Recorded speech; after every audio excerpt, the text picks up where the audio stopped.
welcome. For this reading, we're bringing through messages from Andromeda.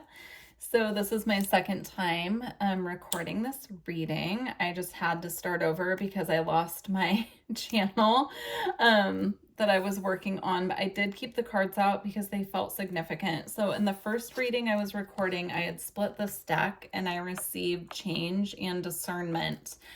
So I was getting here that the message coming from Andromeda to start this reading is there's a change coming in that's really going to call for you to use your discernment to navigate. As you can see here, the clouds are kind of, well, it's clouding her vision, right? It's like kind of shielding her, like she can't quite see past these clouds, so she has to use her gut and her discernment to see forward.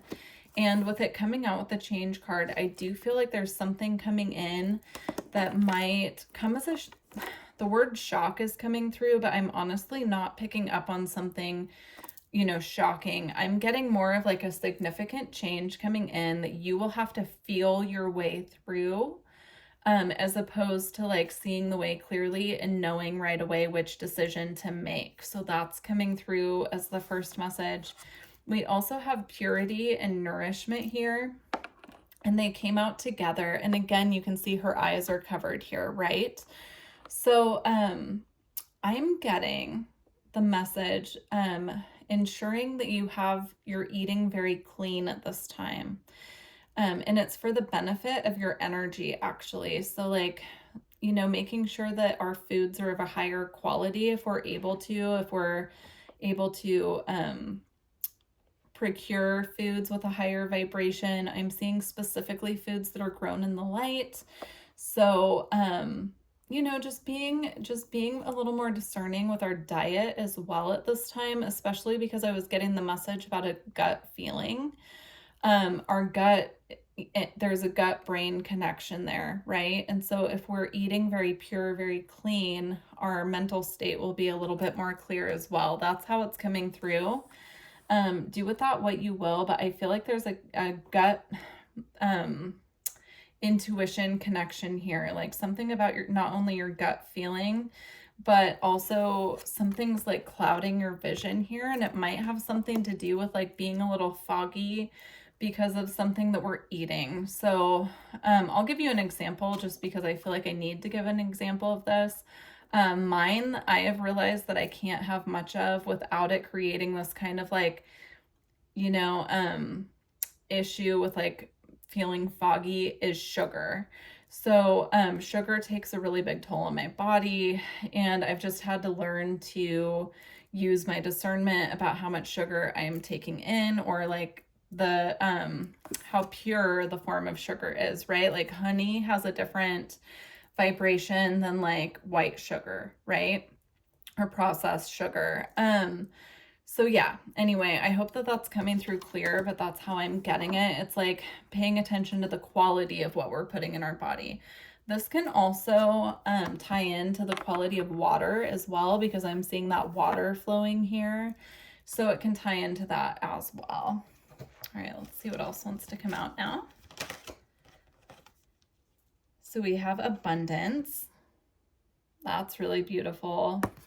I'm hearing harvest too, which is interesting because sometimes with the nourishment card, I get a message about harvest and abundance as well. So could be a double message with that card here. There's something coming in here about harvest and abundance, coming from the Andromedans, which is really interesting. It could also be an abundance of energy. Like if there are things, let's say, for example, within the diet that we need to make sure that we're getting a more pure form of different foods, you know, that could lead to an abundance of energy, which in turn leads to an abundance of, you know, what we create, what we put out, and then bringing it back to ourselves. Don't mind Broswell. He's hiding under the blanket up here just in case. Yeah. So we have full moon with power, and then we have acceptance as well. Yeah, there's something coming in here again about discernment and what we choose to give our power, or what we choose to give power to, and what we choose to reserve it for, right? So it's another message of discernment. This is the Queen of the Moon Oracle, but I'm getting a lot of messages here surrounding the full moon. And so just pay attention to how you're feeling around the full moon, because you could have an abundance of energy around the full moon, and they're asking you to kind of preserve that and use your discernment on how you're exerting yourself, right? Now with the acceptance card here, I'm getting this energy of other people that you're connecting with. Again, it's a message of discernment, who you're spending your time with. This could also be considered keeping your connections very pure, right? Like only focusing on the connections where you feel very nourished, and that you have a very pure, clear connection with these people, because there's something here just about preserving your own power and ensuring that you're keeping enough for yourself and the connections that need your time and energy at this time. We have will. Again, it's like tying into that solar plexus energy of the gut here for me. So another message I'm getting is you could need some energy work around the solar plexus chakra.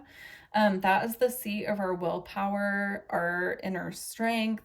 So I would recommend getting some Reiki there. If you do Reiki yourself, I would start doing an intense, interesting, I was going to say a focused practice there, but it came through as intense practice. So it could need a lot of attention. You can also find a Reiki practitioner on YouTube and start there. But, you know, if you feel like you need to book a session, I do offer distance sessions on my website as well.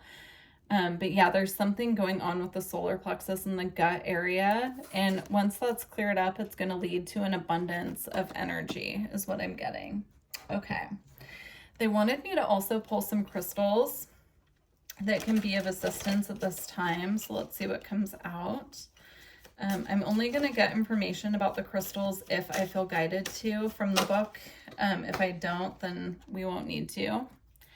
We have choroid. I believe that's how you say that. This is very beautiful purple and black crystal. Definitely screenshot, take a picture, and look it up if you feel guided. We have bumblebee jasper. That is for the solar plexus, definitely. This picture shows it more orange and black, but when I've seen bumblebee jasper, it's usually like this bright yellow and black. So I would highly recommend working with that with your solar plexus right now. It's a very interesting reading. It didn't go the way I was thinking it was going to, so it's really intriguing. Do let me know how it resonates. We have apatite. This is specifically blue apatite. We have rose quartz for the heart chakra.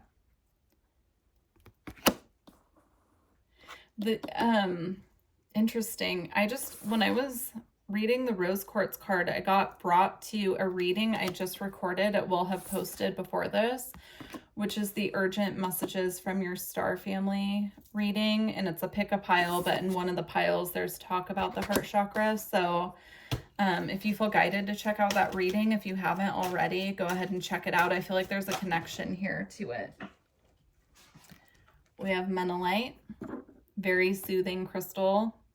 If you feel like your nervous system has been a little taxed, again, switching up what we're eating and making sure it's of a higher quality can really help with that. But this feels like a soothing it can bring to the nervous system.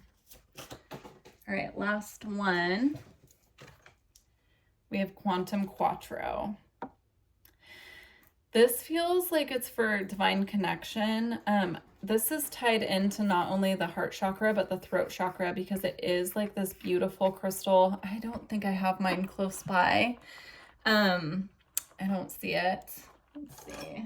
No, I'm not sure where it is, but it's like a blue and green crystal. And so it ties in not only to the throat chakra, but the heart as well.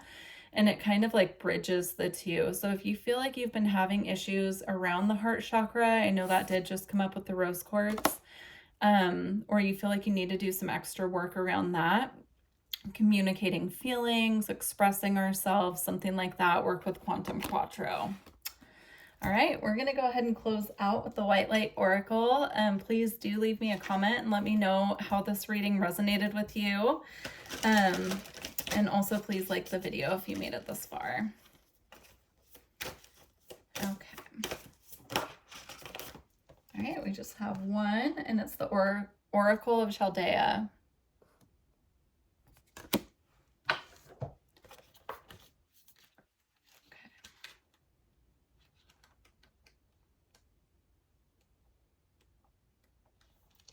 All right. Continue on your healing journey with enthusiasm, but without forcing things to happen more quickly than feels natural. Sometimes the body will be ready to let go while the mind is still holding on. At other times, the mind may need to be patient as the body processes an experience.